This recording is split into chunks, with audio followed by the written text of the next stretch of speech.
No estudo da lição desta semana, a lição de número 6, o título é Eu me levantarei. Vou acrescentar Eu me levantarei e executarei juízo. Esta é a mensagem do estudo, do guia de estudos dessa semana. Quando você estuda o livro de Salmos, fica muito claro no texto que Deus vai exercer juízo, creia nisso ou não, o ser humano. Tá?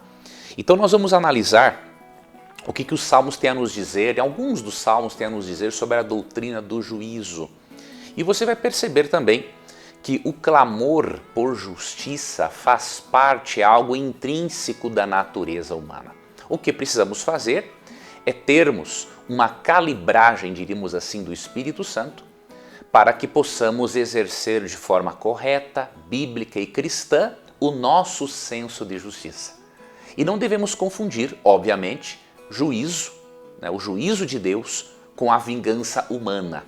Vamos analisar isto e vamos estudar essa questão agora.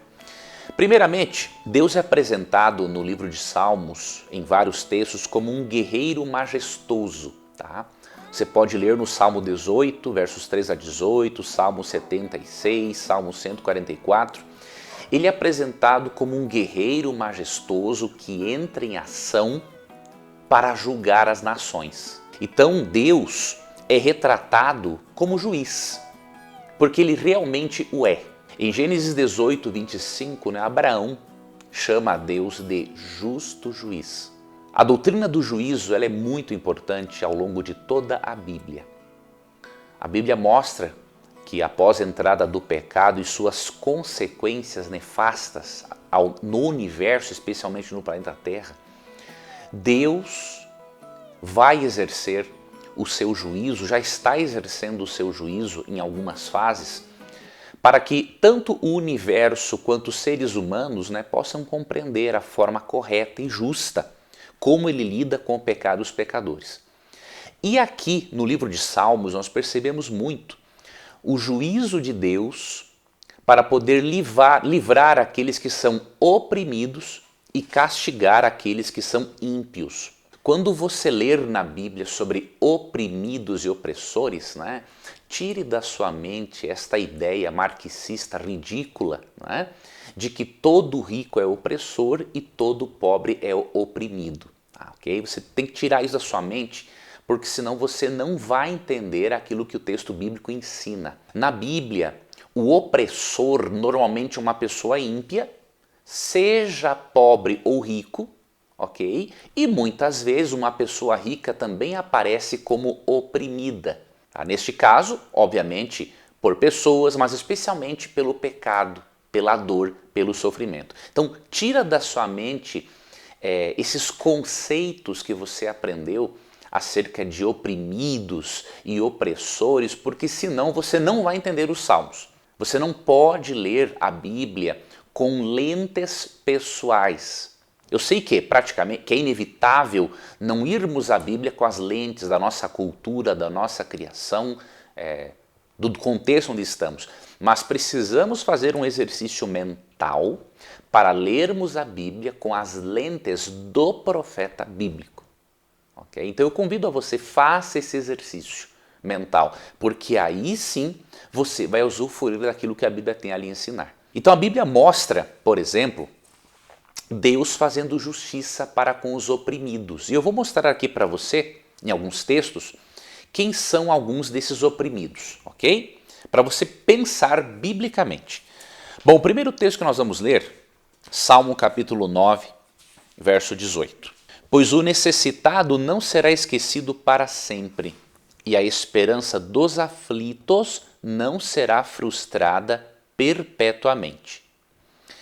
Não há dúvidas na Bíblia de que os necessitados são aqueles que são pobres, são negligenciados, são oprimidos por muitas pessoas. Então a Bíblia ensina isso.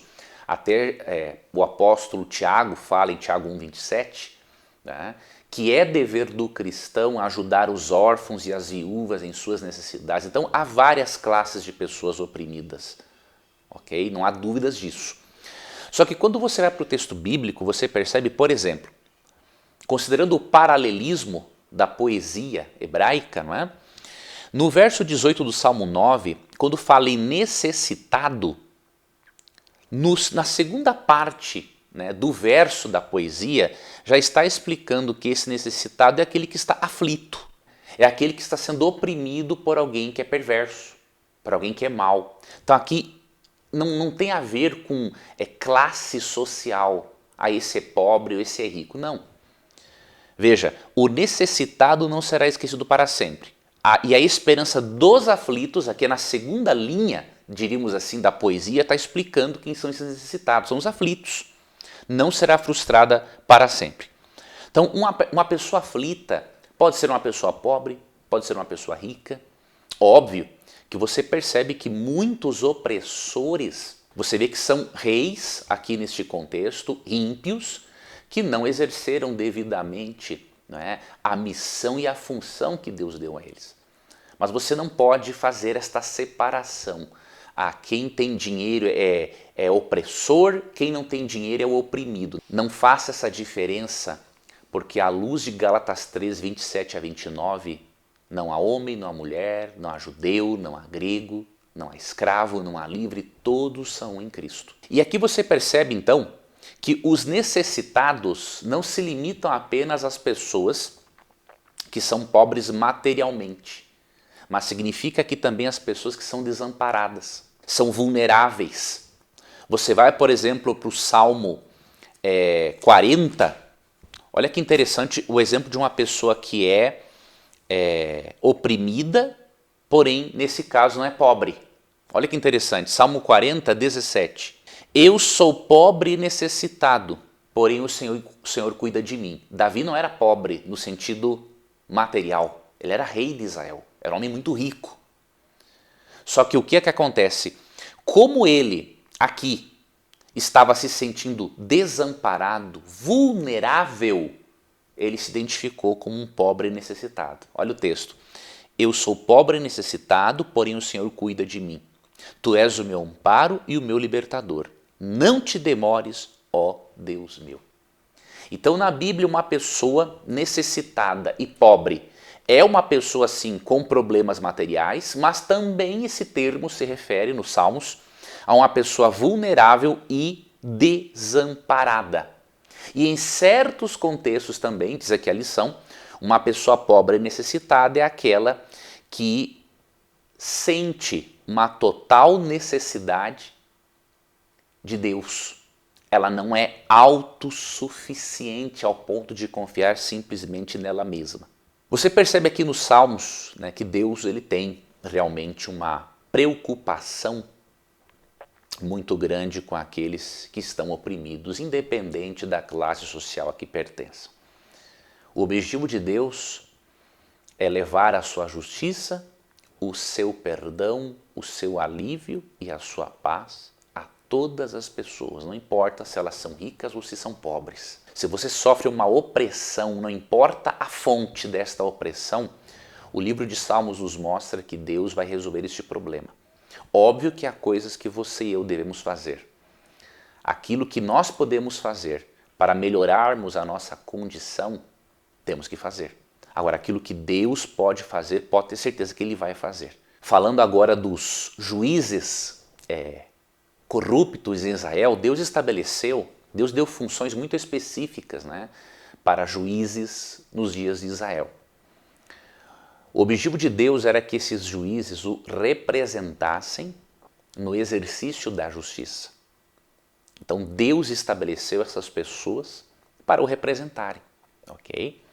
Mas infelizmente você percebe entre o povo de Israel, em diversas ocasiões, né, que esses juízes acabaram se corrompendo e eles literalmente oprimiram aqueles que eram pobres, aqueles que eram necessitados, aqueles que não estavam na mesma condição que eles, que não tinham a mesma função que eles. E aí, ao invés de garantir paz e justiça em favor dos desfavorecidos, né, muitos juízes em Israel perverteram o juízo. E Deus, ao longo da Bíblia, tem ameaças severas e até castigos severos para juízes corruptos. Eu vou mostrar aqui para você um texto nos Salmos, né, que declara o juízo de Deus sobre juízes corruptos. Juízo que Deus exerceu na época em que Israel era liderado também por juízes, e juízo que Deus vai exercer para com todo juiz, magistrado, não importa, todo aquele que corromper a justiça e que está numa posição em que ele se acha Deus.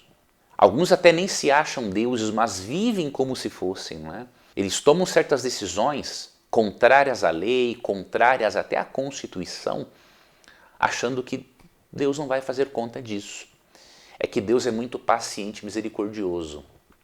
2 Pedro 3,9, por exemplo, diz, né, que Cristo não voltou ainda, porque Deus espera que mais pessoas, não é, se arrependam. Então, esta paciência de Deus, que tem o objetivo de salvar, alguns acabam interpretando como que se Deus não existisse, ou ele não fosse fazer contas daquilo que esta pessoa está decidindo, mas Deus vai fazer. Deus vai fazer, isso não tem escapatória, ok? Então a paciência divina só torna um opressor, seja um magistrado ou não, tá? Só torna ele mais indesculpável ainda, porque quanto mais tempo Deus dá para arrependimento, mais severo será o castigo se não existir esse arrependimento. Tenha isso em mente. Vamos aqui para o Salmo capítulo 82. Aqui, Deus está extremamente chateado, não é, com a injustiça praticada por seus juízes, pessoas que ele havia adotado de autoridade para manterem a justiça entre o seu povo. E isso se aplica a todos os juízes hoje, ok? Que, obviamente, não estiverem de acordo com aquilo que Deus ensina, que não agirem de uma forma que o representem, né? Porque o fato de o Estado ser laico não significa que o Estado está livre para transgredir as leis de Deus, não é? Salmo 82. Deus toma o seu lugar na congregação divina, no meio dos deuses ele julga. Deuses aqui com letra minúscula é uma referência aos juízes, tá? Não porque eles são deuses menores, mas porque, por serem representantes de Deus em manter a justiça e exercer o juízo, aqui nesse contexto eles são chamados de deuses com letras minúsculas, com letra minúscula, porque as pessoas os viam como representantes de Deus, ok? Então aqui não é politeísmo, não é nada disso. É uma maneira deles de expressarem a crença, não é, de que aquelas pessoas, aqueles juízes, representavam Deus no exercício da justiça. Olha o que ele diz agora para esses juízes, né, deuses em letra minúscula. Até quando julgarão injustamente e tomarão partido pela causa dos ímpios? Como isso tem acontecido no Brasil nos últimos anos, infelizmente, não é? Muitos têm tomado partido pela causa dos ímpios. Deus vai cobrar isso. Segue.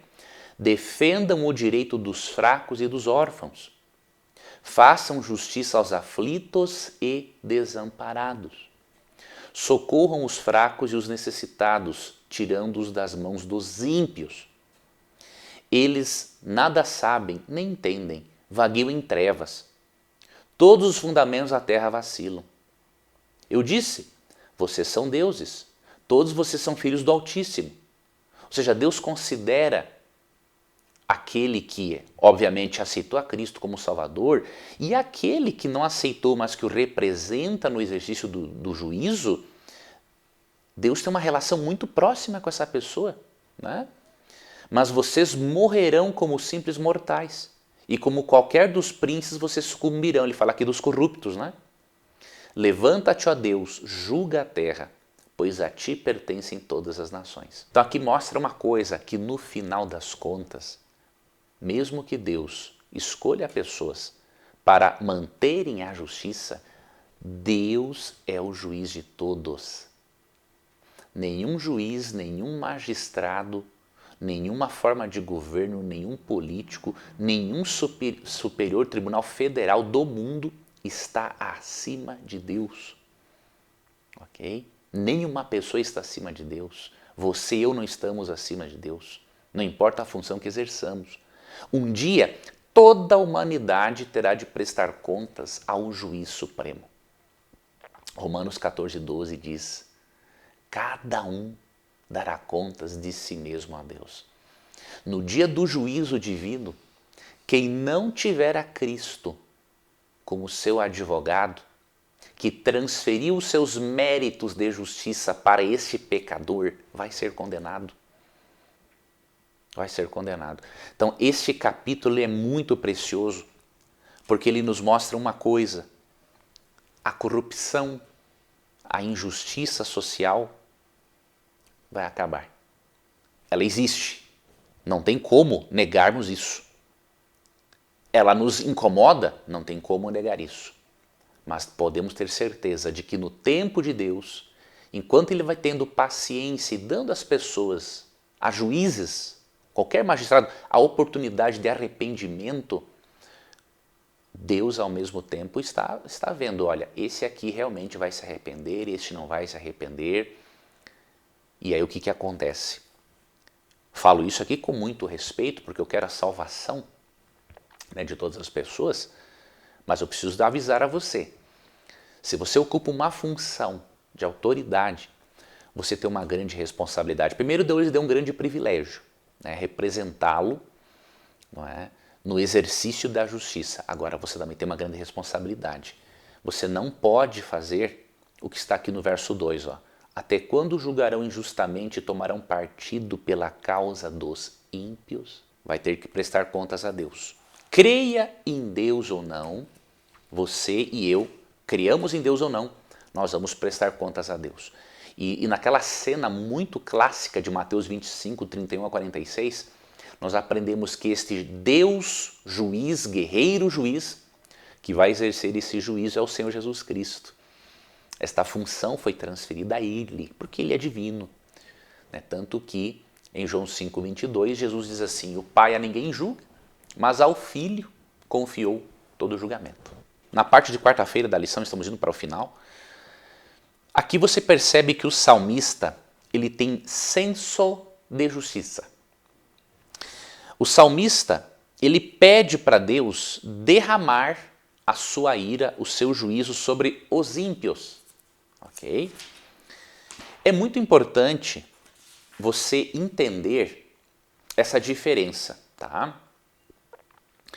Entre vingança pessoal e senso de justiça. Tá? Eu até falei aqui em outro momento, em outro vídeo, existem pessoas que já têm a mente muito deturpada por ideologias humanas e elas não conseguem diferenciar senso de justiça de vingança pessoal. Vamos ler aqui o Salmo 58, 6 a 8, e eu vou lhe explicar melhor isso aqui.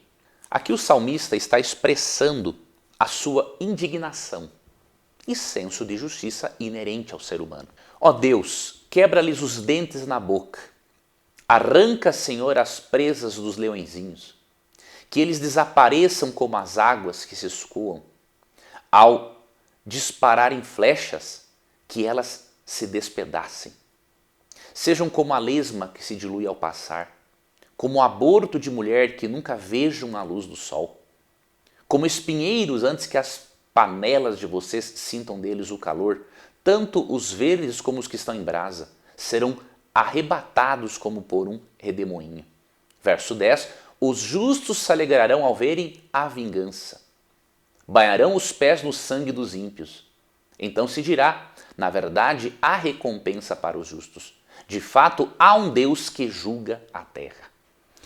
Isto aqui é senso de justiça. O capítulo 58 fala do castigo dos ímpios. Agora, olha que interessante. A vingança, Deus é retratado na Bíblia como um Deus de vingança, um Deus juiz, justo juiz. Né? E por quê? O ser humano é chamado para agir com justiça, é chamado para seguir a Deus, né? Para sentir sim um senso de justiça, mas para deixar que Deus faça essa justiça. Temos que fazer a diferença entre senso de justiça e vingança. Em Romanos 12:17 é ensinado que o cristão não deve pagar o mal com o mal. Em Romanos 13:1-7, que complementa, é o capítulo seguinte, mostra-nos, por exemplo, que Deus usa o Estado e a espada do Estado. A espada não é para fazer coceguinhas, tá? A espada é para enfiar na barriga mesmo ou cortar o pescoço, né? Deus usa o poder do Estado, ok? Para exercer justiça. Então olha que interessante. Enquanto a função do cristão é não pagar o mal com o mal, a função do Estado é representar a Deus para executar a sentença para os mais diversos crimes. Aqui o salmista está desejando que Deus castigue os ímpios. A isso é desejar o mal para os ímpios, não é um mal imerecido. Outra coisa, não é um mal também desproporcional, porque um ser humano se faz vingança com as próprias mãos é desproporcional. Deus, quando executa juízo, é proporcional. Por isso que você e eu não podemos fazer vingança ou justiça com as próprias mãos. Porque nós vamos fazer algo desproporcional. Nós somos pecadores, somos falhos. Agora, Deus exerce de forma proporcional. Então, tenha senso de justiça, mas não pratique vingança com as próprias mãos. Ore a Deus, ok? E ao mesmo tempo, denuncie. Se você foi oprimido, né? Se você recebeu se você sofreu com algum crime, alguma ameaça, não importa, não faça justiça com as próprias mãos. Use o Estado estabelecido por Deus para esta função. Alguns cristãos dizem assim, mas nós temos que orar pelos ímpios, não há dúvida. Mas a Bíblia mostra que ao mesmo tempo que se ora por um ímpio, também tem que se exercer justiça. Por quê? Eclesiastes 8:11 nos mostra uma coisa interessante. Se você apenas orar por um ímpio, por um criminoso, mas você não denunciá-lo, primeiro porque perante a lei você está também sendo um criminoso quando você faz isso, não é? Quando você oculta um crime, você está sendo um criminoso também, você vai pagar por isso. Outro aspecto, Eclesiastes 8:11 mostra que não é educativo, não auxilia um criminoso ou um ímpio você não denunciá-lo. Olha o que diz Eclesiastes 8:11, ó. Como não se executa logo a sentença contra uma obra má, o coração humano está inteiramente disposto a praticar o mal. Esta é a tendência do ser humano. Se o ser humano não temer, não respeitar, não temer pela transgressão das leis, diz esse texto bíblico que o coração dele vai ficar mais disposto para o mal ainda. Então não seja uma pessoa analfabeta biblicamente falando, ok? Você tem que, sim, orar pela conversão das pessoas, trabalhar pela conversão delas, exercendo o seu dom espiritual em favor delas, mas você não pode ser aquele que passa a mão em cima de um crime, ok? Isso não vai ajudar o criminoso. Duas coisas ajudam o criminoso. Primeiro, conduzi-lo a Jesus Cristo e segundo, ele tem que pagar pelo seu crime. Porque senão o seu coração fica disposto ainda mais a praticar o mal. Isto é o que ensina Eclesiastes 8:11. A não ser que você creia, né, ou alguma pessoa creia que ela é mais inspirada do que a Bíblia. Ok? Aí realmente não tem o que você discutir com uma pessoa dessas. Né? Uma pessoa que tem um nível de arrogância ou até uma psicopatia, não tem muito o que você fazer. Mas é deixar que a pessoa pense dessa forma até que Deus aí esclareça e mude a mente dela. Nesse contexto, falando da questão da justiça, no Mateus 5,44, né, quando Cristo fala para amar aos inimigos, você tem que entender isso aqui. Amar aos inimigos não é você não ter senso de justiça, né, para que Deus exerça a sua justiça, o seu juízo sobre as pessoas. Em Mateus 5,44, quando você lê até o verso ali 48, amar os inimigos é justamente não pagar a eles com o próprio mal. Tá? Eles fizeram algo de ruim para você e você vai e faz a vingança com as próprias mãos. Então Deus não quer que você e eu façamos isso. Amar o inimigo nesse contexto é fazer o bem mesmo quando ele não merece. Por exemplo, assim como Deus, o texto, derrama o sol e chuva sobre bons e maus, no contexto, eu vou te dar aqui um exemplo. Digamos que um filho de um inimigo, ou de um ímpio, que não é seu inimigo, mas é um ímpio, é um bandido. Um filho dele precisa de ajuda, roupa e alimento e você sabe disso. Você tem que ajudar. Dessa forma você já está amando o inimigo. Você não precisa sentir, porque o amor não é um sentimento simplesmente, ele é um princípio. Então digamos que você não sinta amor por alguém. Não é isso que a Bíblia pede. Sentir amor por um inimigo ou por um criminoso, da mesma forma que você é um amigo, um filho, isso é somente pessoa que tem problema mental. Não é isso que a Bíblia diz. Amar o inimigo é você fazer o bem para ele mesmo que ele não mereça. Esse indivíduo está com fome, dá alimento para ele. Precisa de roupa? Ajude. Isso que é amar o inimigo. É você fazer o bem, mesmo que você não sinta vontade. Agora, isso não significa passar a mão no sentido de, bom, cometeu um erro, cometeu algo, por exemplo, existe uma pessoa que pratica pedofilia e uma igreja se preocupa apenas em disciplinar eclesiasticamente. Eu lhe garanto, essa igreja está cometendo um crime. Ok? A igreja tem que disciplinar eclesiasticamente e denunciar o crime para as autoridades. Se você sabe na sua igreja de algum pedófilo e você não toma providências, o sangue, os traumas que estão ocorrendo nessas vítimas vai cobrar de você, tá? Então você é obrigado, como cristão, a salvar, mas também salvar não implica em você ser uma pessoa passiva diante da injustiça. O clamor do salmista por justiça demonstra que o cristão não pode ser um isentão abobalhado. Então, cuidado com isso. E para finalizar, na parte de quinta-feira, fala o juízo do Senhor e o santuário. Que curioso, no Salmo 73, nós já estudamos em um momento esse salmo, o salmista, quando entrou no santuário de Deus, analisou o ritual do santuário, ele entendeu que o problema do mal vai ter uma solução definitiva. E ele entendeu o seguinte, que ele deveria não focar na aparente prosperidade dos ímpios, mas no juízo final deles. Então, o santuário israelita era uma fonte preciosa de conhecimento para a salvação. Por quê? Porque o ritual do santuário todo tinha a ver com a salvação e com a graça.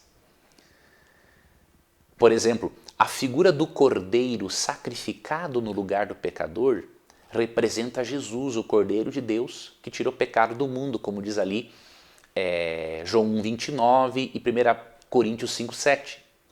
O sacerdote e o sumo sacerdote também eram figuras do sacerdote e sumo sacerdote Jesus, no santuário celestial, de acordo com Hebreus 8, 1 e 2. Então, todo o ritual do santuário ensina sobre salvação e juízo.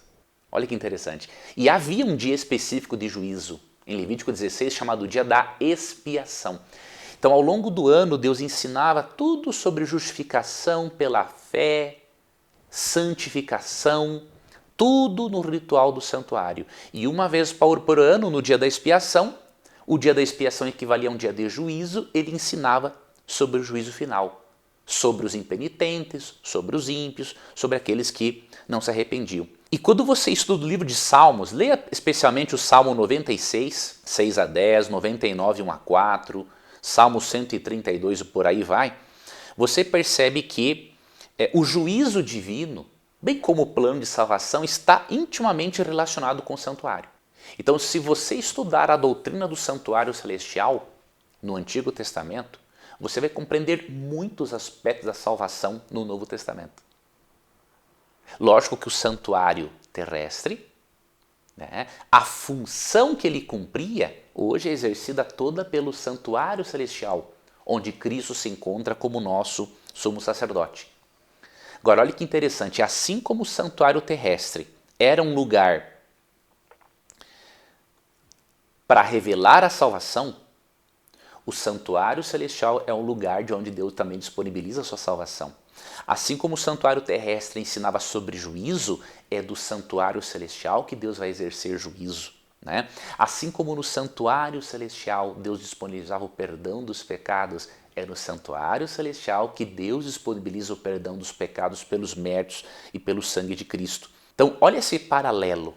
A doutrina do santuário no Antigo Testamento esclarece sobre o plano de salvação no Novo Testamento. Quando você ver alguém dizer que o Antigo Testamento ensina a salvação pela lei e o Novo Testamento ensina a salvação pela graça, essa pessoa não sabe o que está dizendo.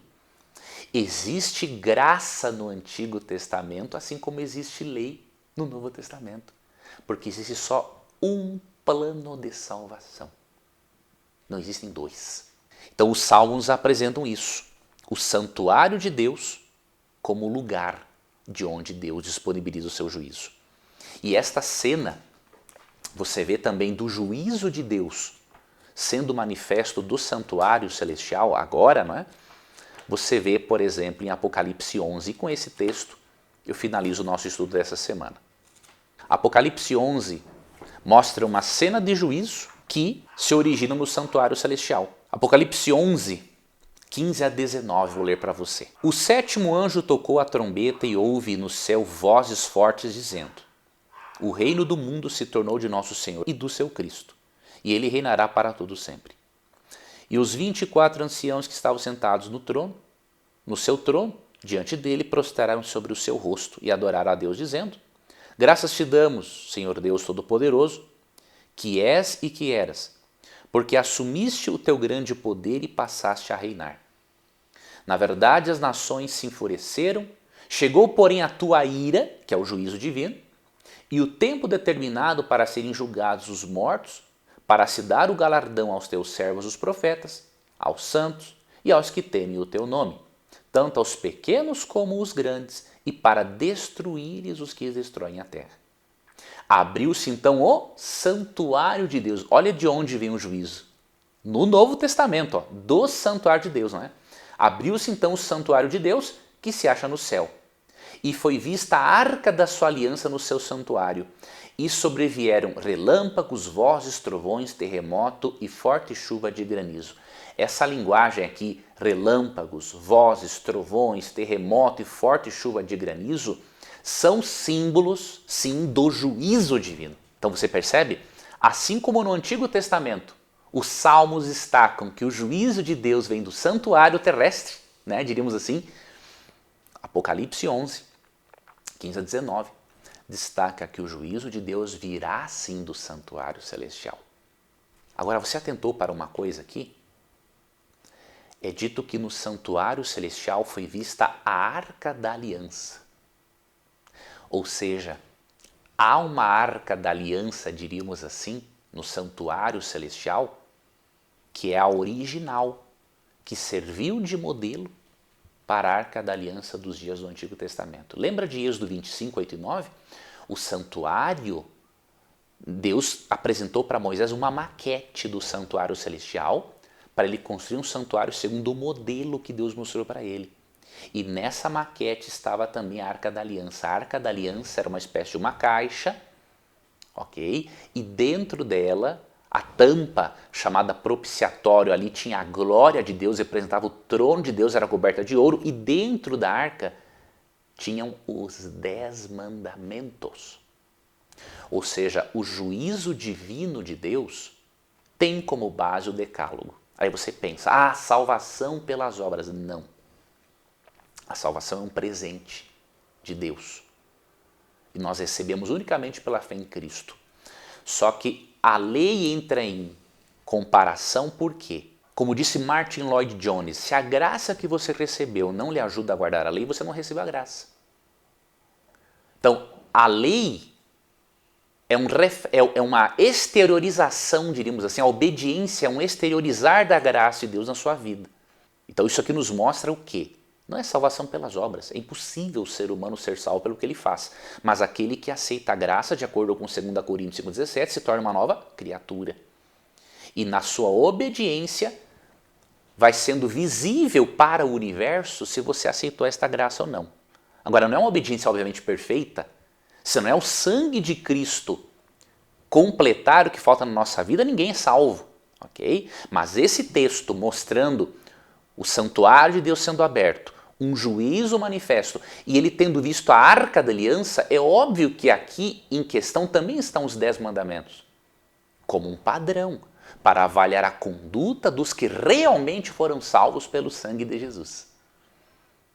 E aqui eu lembro da opinião de um pioneiro, né, que eu não me recordo agora o nome dele, mas ele disse o seguinte, que a doutrina do santuário não seria um problema se dentro do santuário não existisse o lugar santíssimo. O lugar santíssimo não seria um problema se dentro dele não existisse a Arca da Aliança.